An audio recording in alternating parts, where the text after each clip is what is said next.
Monsieur Giboin.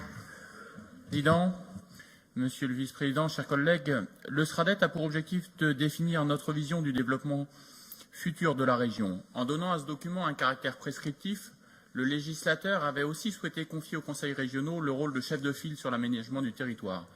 Ce document devait donc être à la fois un cadre et une boussole permettant de définir les objectifs et les priorités de nos politiques à venir. Si de nombreuses concertations ont eu lieu avec les collectivités de la région, nous regrettons, comme notre collègue François-Xavier Pénicaud l'a si bien exprimé dans sa dernière tribune, que ce schéma ait été élaboré avec une concertation à minima des élus du Conseil régional. Il en résulte que ce schéma est un recueil de bonnes pratiques, mais manque cruellement d'orientation claire, d'objectifs quantifiés et d'indicateurs de suivi. Ce constat est la conséquence d'un manque de portage politique qui n'est pas propre à la région Auvergne-Rhône-Alpes, nous le reconnaissons bien.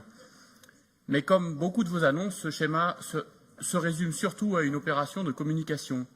Avec ce schéma, je crains, pour prendre un exemple, que l'on refasse ce que l'on a fait avec l'expérimentation régionale pour l'aide à l'acquisition de véhicules propres lancée en 2017.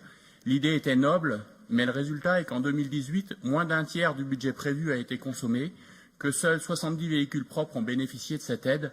C'est une petite goutte d'eau, mais ce n'est pas de cette façon que l'on lancera une quelconque dynamique.